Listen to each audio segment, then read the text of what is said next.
Jika sebuah bencana membuat manusia dan gajah sama-sama menjadi korban, lalu mengapa justru gajah yang harus menyelamatkan kita?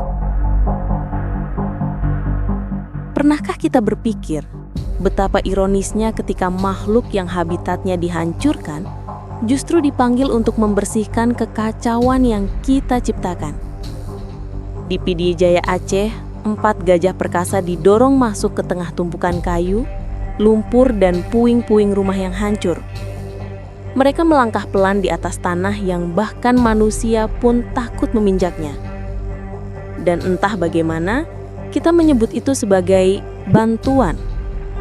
Padahal, di balik tubuh raksasa yang terlihat tenang itu, ada luka ekologis yang jauh lebih besar. Luka yang sesungguhnya kita goreskan sendiri. Inilah cerita tentang bencana, tentang gajah, dan tentang kita, manusia yang terus lupa bahwa alam punya batas sabar. Beberapa hari setelah banjir bandang merendam permukiman di Pidijaya, akses terputus. Tumpukan kayu menghalangi jalan, dan alat berat tak mampu menembus lokasi. Lalu muncullah 4 gajah terlatih dari pusat konservasi, di bawah khusus untuk menarik gelondongan kayu, membuka jalur desa, hingga menyalurkan logistik bagi warga yang terisolasi. Mereka adalah Abu, Mido, Ajis, dan Noni. 4 raksasa yang kembali turun ke medan bencana, meski habitatnya sendiri sudah lama tidak aman dari bencana buatan manusia. Di Kecamatan Merah 2 dan Meurdu, gajah-gajah ini menjadi tenaga utama pembersihan. Mereka menarik batang-batang kayu besar, merintis jalan yang tertutup lumpur, dan membantu tim gabungan memasuki wilayah yang tidak bisa dijangkau kendaraan apapun. Meski demikian, pekerjaan itu dilakukan di ruang yang telah merampas rumah mereka. Hutan-hutan yang ditebang, bukit-bukit yang ditelanjangi, jalur migrasi yang terputus satu persatu. Banjir bandang tidak lahir begitu saja, bukan sekadar hujan deras.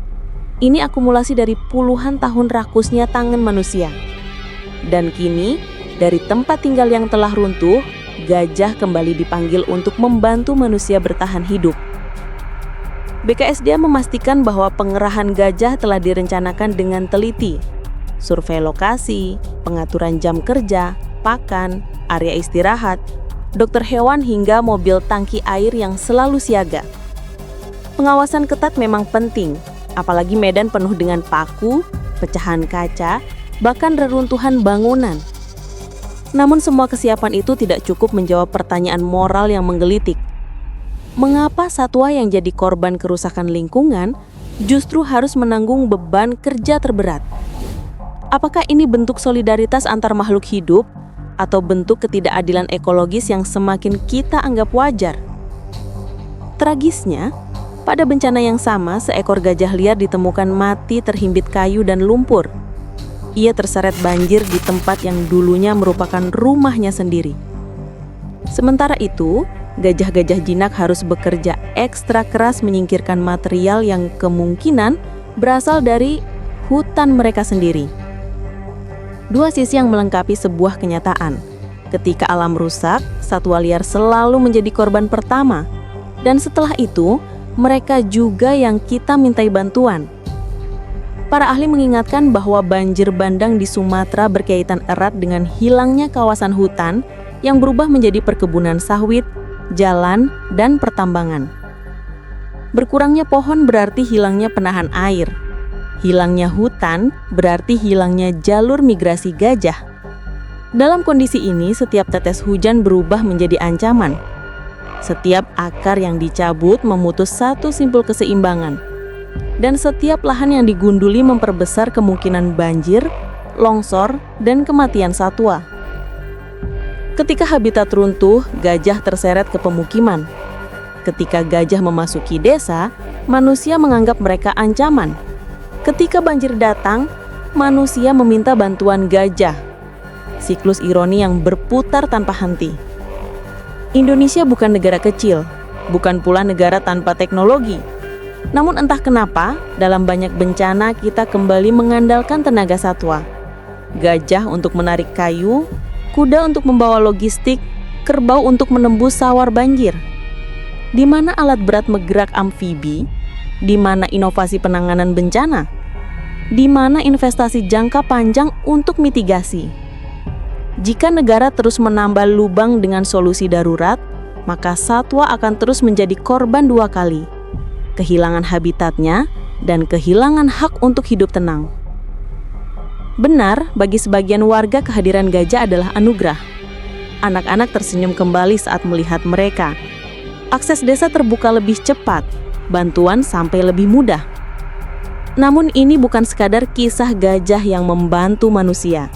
Ini adalah cermin besar yang menunjukkan betapa rapuhnya sistem perlindungan lingkungan kita. Gajah dapat bekerja hari ini, tetapi siapa yang akan bertahan jika esok habitat mereka hilang seluruhnya? 4 gajah ini mungkin telah membantu membuka jalan dan mengangkat kayu dari rumah yang hanyut. Tetapi peran mereka seharusnya tidak menutupi pertanyaan paling penting. Mengapa bencana yang dapat dicegah ini terus terjadi? Pidya Jaya bukan sekadar lokasi banjir.